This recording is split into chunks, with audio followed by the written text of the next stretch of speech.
Perry Yee, welcome to the podcast. Thanks for having me, man. Dude, thanks for coming in. I appreciate it. We've been doing some training together. You've been showing me the ropes on Yes, sir.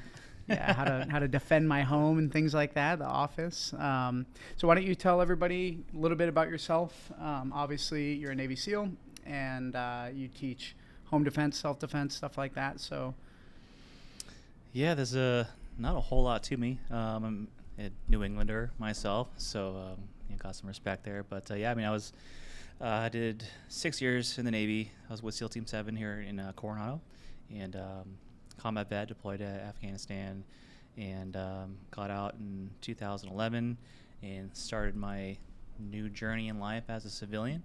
And I would say just that's probably where most of my identity today comes from, is just from what I've been doing since I got out.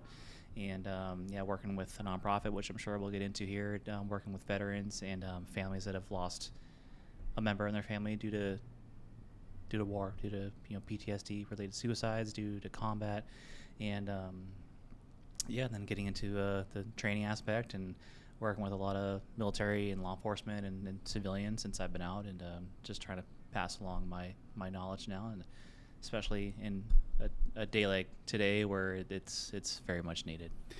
yeah, and I don't think people won't know. They don't know how bad they need it till they need it, I feel like, and I don't want to be that guy.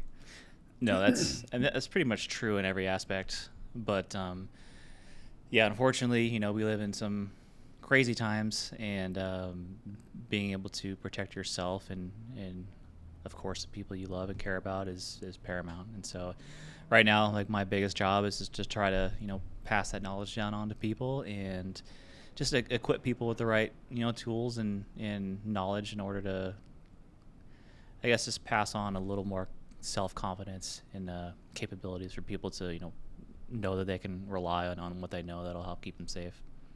Very cool. So what a lot of people are going to want to know, being a Navy SEAL, what was BUD/S like going through, the process of becoming a SEAL? Yeah, I mean, sure, you can watch any special out there nowadays. It's crazy how different now. Like, when I went in, and I joined in 2005, and there was one documentary on the Discovery Channel, which is pretty cool. It was like a 5-episode series where they followed a class through BUD/S basically. But there were no books like there are today. There was no movies and stuff like that. So BUD/S is hard to explain unless you've gone through it. You can kind of see what it is visually, but you'll never understand just the amount of pain and suffering you go through going through BUD/S. But I will say it is the best place to learn about yourself. You learn what you're capable of doing and what you can endure, and wouldn't trade it for the world. I had a very extensive BUD/S career. BUD/S as a whole, from start to finish, if you make it through without any injuries or like performance rollbacks, is a 7-month period.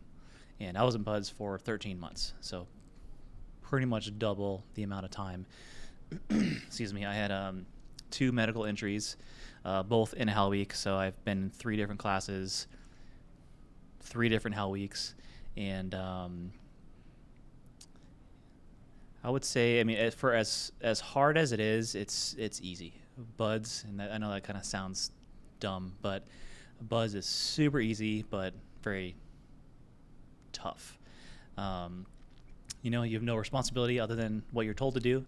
It's every day you kind of know what you're getting into. And I would say that physically, almost anyone is capable of doing it. It is obviously designed to be challenging, to break you down, to break your body down.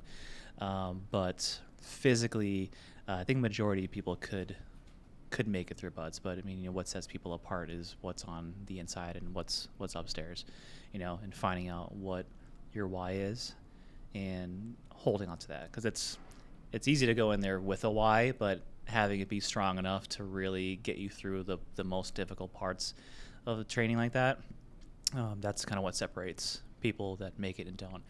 For me personally, I did not want to be in the Navy.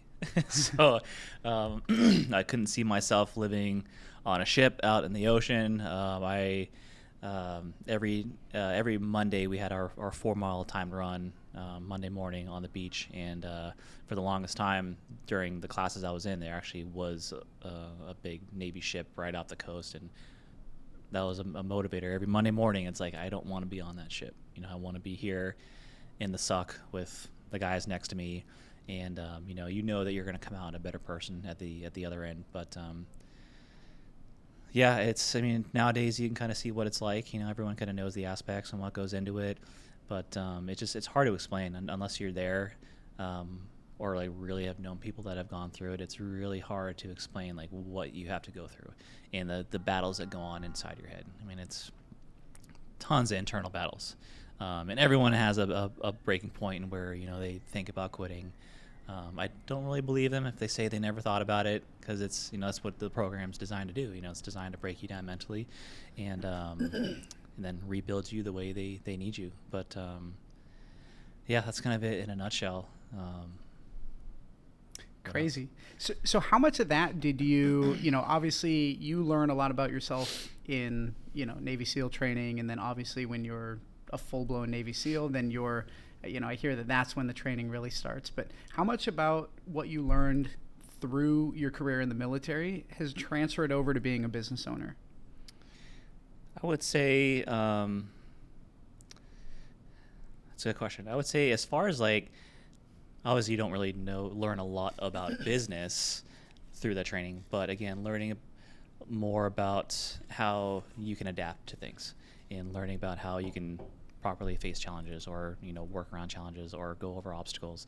I think that's what really shines coming from a background like that, is you come from an environment where you're working with a team. So obviously, like, I think that's what's so glorifying about people from any type of like military, or mainly special operations, special forces background, is you grow in a team unit. So when it comes to the workforce, like, being able to work well with others is a very key component that you learn early on in your military career, but also just the perseverance. Obviously, if you can endure things like buds, and you're faced with a different type of obstacle out in the business world or market, and it puts a lot of things in perspective to what you can accomplish. And I think that's what is really again, what really is like glorifying about that type of community and background is you've already experienced some of the worst things in life. So moving forward in different aspects is, there are different challenges, but, I feel like there's a lot of self-confidence and belief that comes with that to kind of know that you'd be able to step through that. Got it. Okay. And how old were you when you went in? 20.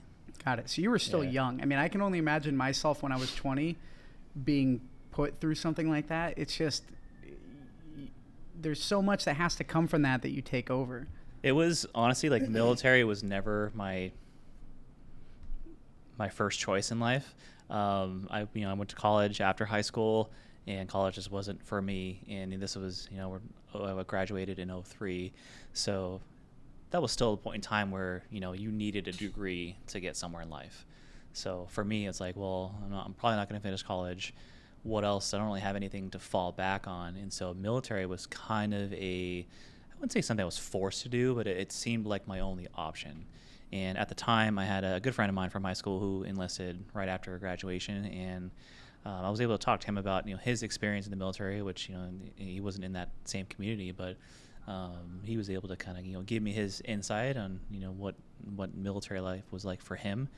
And so after that, I hit the recruiters' offices, and every branch just kind of was like, hey, what's the hardest thing you got? And I didn't know. It's stupid. I didn't know what buds was when I went in. I had no idea what I was getting into. So just doing my research and learning more about what everyone kind of was spitting at me and offering, buds seemed like the way to go. So I ended up getting a buds contract before I enlisted, meaning I was guaranteed a slot. So I still had to go to boot camp. I still had to go to an A school to get a Navy rating, Mm-hmm. because you needed one back then to go to BUDS. You don't anymore. But so I still had to get like what my job was going to be in the Navy, just in case I didn't make it through BUDS. I still had my rate, and then I could go to the fleet and start my career there. But yeah, I really didn't have an idea of what I was getting into, and which is kind of funny. Maybe I was better off for it because I kind of went in blind and kind of just clueless and young and stupid. So Yeah. but yeah, I mean, it was, again, I wouldn't change it for the world, but it was definitely not the outlook or outcome that I had in mind when I was, growing up in my teenage years. So what advice do you have for somebody who is going into the Navy or going into any kind of military setting who wants to be special operations, special forces on that level? My biggest advice would be do it for the right reasons. Unfortunately now, I think since especially like the SEAL community is so over glorified with video games, TV shows, movies, and I think a lot of people today go in for the title. And I will say, obviously, you need a level of confidence going in. You need a level of, not arrogance, but like you got to have something inside you that's going to get you through that training. So, but yeah, my biggest thing is like make sure you have the right reasons in mind, and that's to serve and to better your country and hopefully better your future as well. But I mean, I've met a lot of guys in the past, I would say like 5 or 6 years, that did it for the wrong reasons. And you can tell, like the ones that just they want the glory, they want the title, they want the gratification they get from other people. So I mean, it's a great community to be a part of. And I know people's experiences are different, but like for me, it's what made me into who I am today. You take all the good experiences, you take all the bad. There's a lot of bad, and but that's what helps you.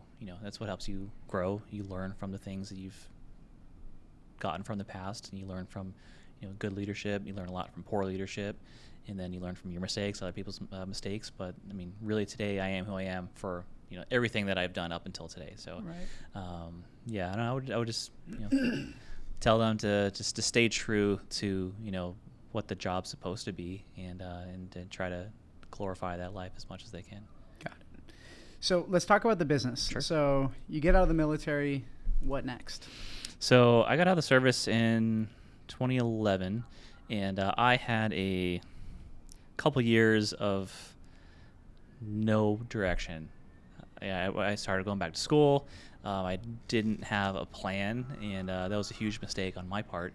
But I ended up eventually finding a job, and for a couple years, like every year, I was in a new job. I couldn't find anything that was meaningful, nothing worthwhile, nothing I was passionate about, especially coming from a special operations community to like I'm working for like a race company, or I'm at a gun range where I'm a glorified janitor, basically.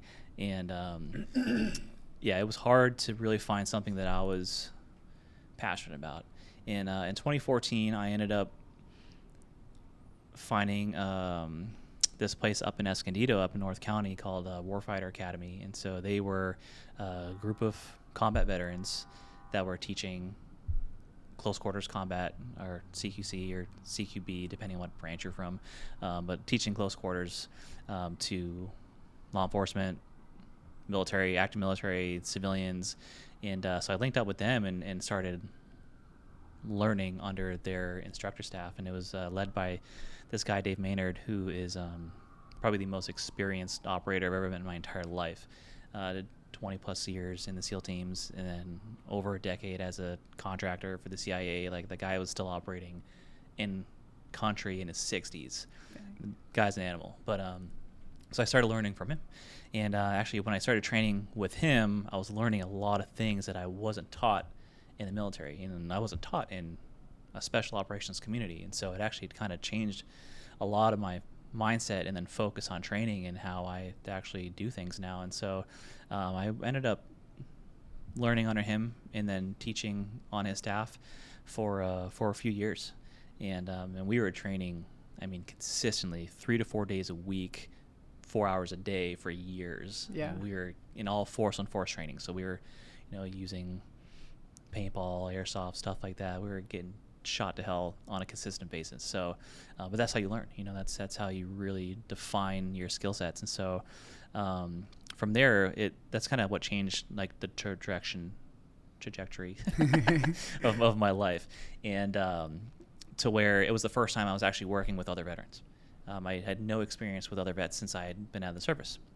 And so that was very eye-opening to see guys like myself who, had their own struggles getting out of the service, and it kind of gave me a community again. It's like the first time I'd really been around people that understood me, my background, and things like that. So from there is where me and my now wife, at the time my girlfriend, we kind of developed the nonprofit that we run now. And so in 2016, we were just talking, and it's like, hey, like working with these vets, we wanted a way to like create something in the nonprofit world that benefited our veterans and gave them an opportunity to utilize their military skill sets outside of the service now and put them back into the community. And it was really challenging to figure out what that looked like. I mean, obviously we wanted something that was lasting and impactful, not so much like a community service aspect, but something that really gave them purpose again. For me, when you talk about like a lot of veterans that commit suicide every day, I know there's a lot of things that go into that, but if you break it down, it's my opinion, but if you break it down to the simplest form, it's these guys no longer have a mission. You take away their mission in life, regardless if they have successful careers outside the military, families that they're leaving behind, you take away their mission, and that's what we know. That's what we were bred to do, and so we wanted a way to take the veterans in our community and give them a purpose again. And so with what we do now with ActiveValor is we have a mentorship program where we take transitioning veterans, and they get paired as a mentor one-on-one with a child that has lost a parent either in combat or to suicide while serving. And so we host these elaborate adventures throughout San Diego County that give these guys the ability to, again, take their military experience and now pass it on to these kids that don't have it in their life anymore because their military parent is deceased. So we took these two communities that both have lost their connection with the service and then brought them back together and kind of created our own little community in itself. And so we just hit our 6-year mark. Wow, last congratulations. month. I appreciate that. And so that's been extremely exciting for us because we've created such a family unit within our participants, our membership. And we have families from mostly California, but we have a couple from Phoenix that come in for our events. We have a mom and her 4 boys that fly in from Fort Worth, Texas, 3-4 times a year for our events.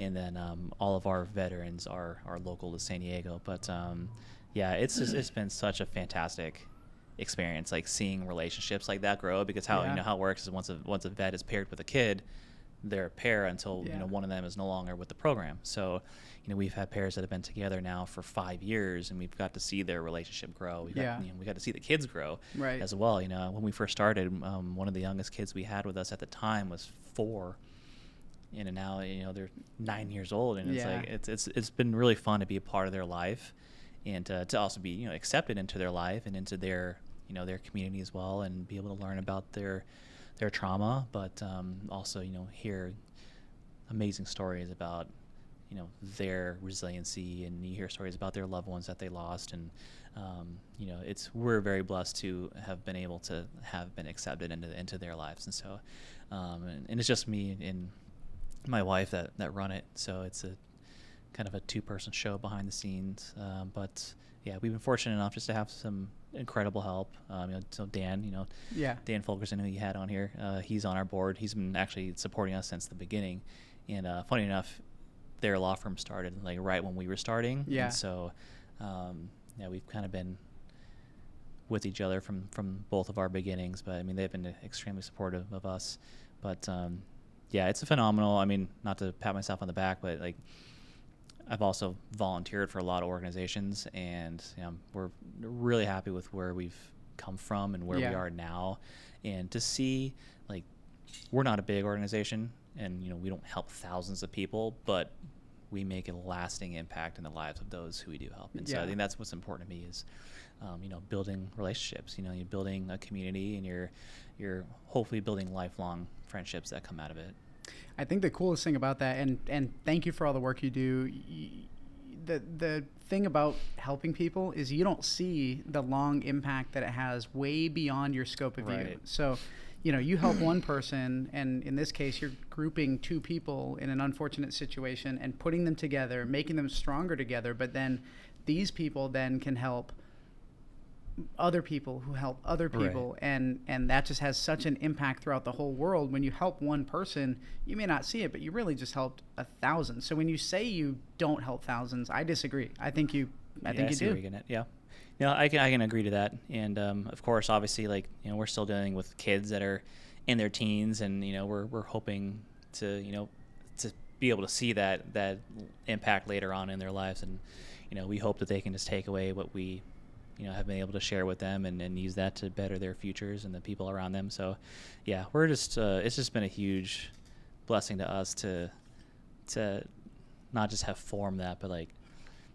to watch it, because during our events and stuff, we're on the sidelines. We don't even get to participate in all the fun. Yeah. But just taking a step back and just seeing how you have a day where, again, obviously these families have gone through some tremendous trauma. A lot of our veterans have gone through their own trauma as well. But when they're together, there's nothing but positivity happening.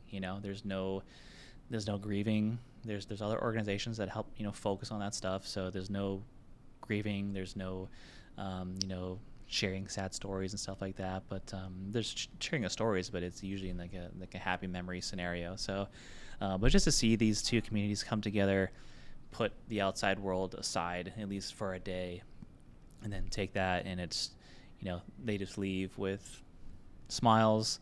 And normally we, an hour later we get pictures of the kids in the car that are passed out in the backseat and stuff. And it's great because all of the widows with our program, what we didn't anticipate is, because we had such a focus on the vets and the kids. 1 second. Yep. So great. So where can people learn more about your nonprofit? Well, we have a pretty decent social media presence. So we're mainly on Instagram, which our handle is just ActiveValor, one word, and on Facebook as well. We have a YouTube YouTube channel where we put all of our recap videos for all of the events that we do. So every adventure that we have, we just put one out yesterday for our one we had over Father's Day weekend. And but you can go to our website, which is ActiveValor.com, and there you can learn about the mission. You can watch all the videos. You can see how you can become a part of it. If you're a vet in the area, one of the biggest things is finding some good veterans in San Diego, which there's so many. But we're always looking for good guys to come on board and be able to take their time and invest, not a lot of time, but just a little bit into the Gold Star family. So we're always looking for vets. So if you guys are out there, we definitely would love having you as part of the program. But then if you want to do anything like that, everything's on the website. So it's just ActiveValor.com. And Cool. So let's talk about the home defense training and the kind of things that you do in the business world and what happens in that training, like the stuff that we've gone through. And what does that look like? Why should everybody do it? Right. So this started in 2020.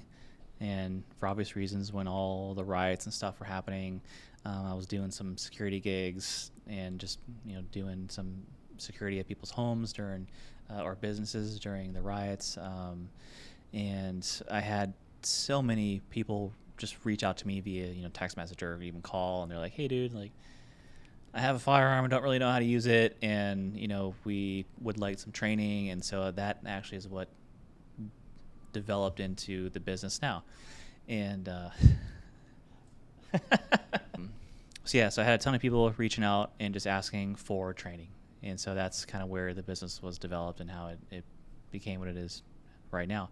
And so it's called Fortify Measures. And so what I do is I literally go into people's homes. I mean, it's a mobile tactical training service, right? It's my opinion is pretty cool. It's something I hadn't found anywhere else. I mean, really throughout the country. But so I will go into people's homes and teach them how to properly clear their space, and how to, we'll run drills on how to, clear bedrooms, how to maneuver within their home, go over actual safety precautions if you have other people in the house, if you have children, what to do in, any type of home invasion scenario.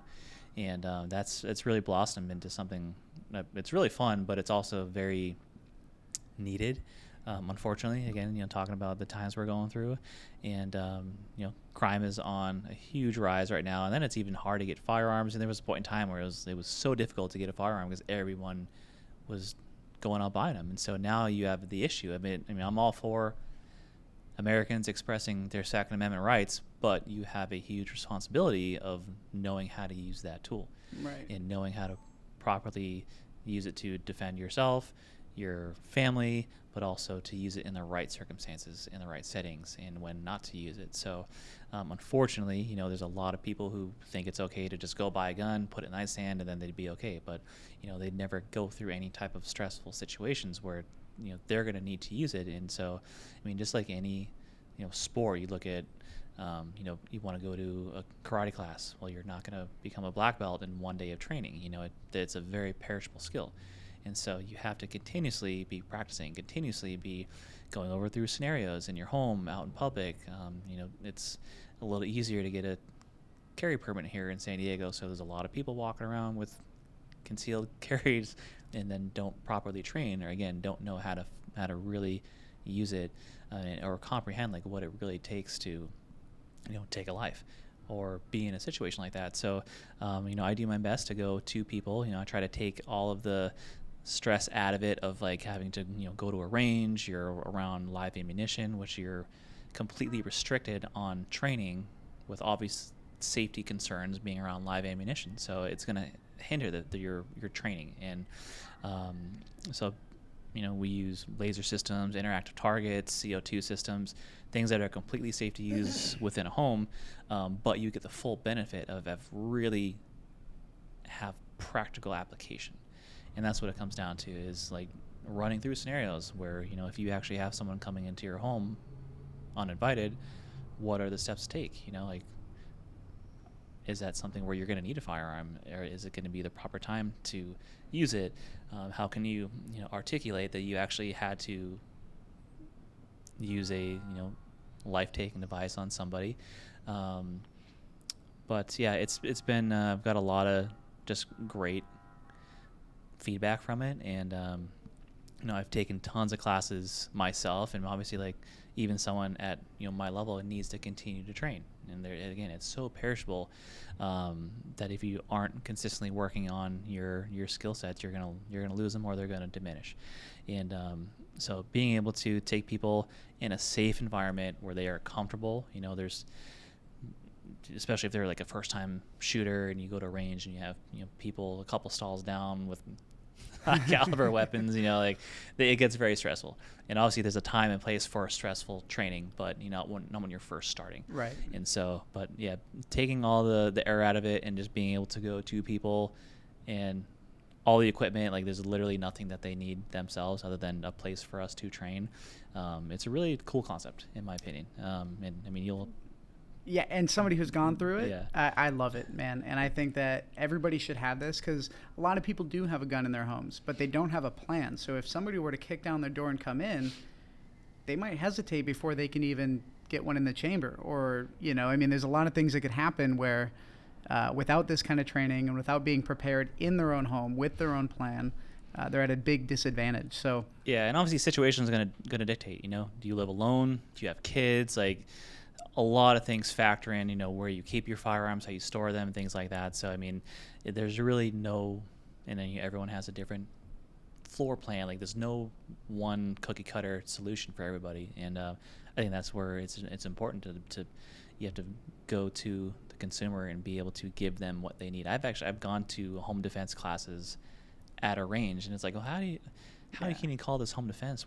We're just standing on a range that may have some like barricades that we can maneuver around.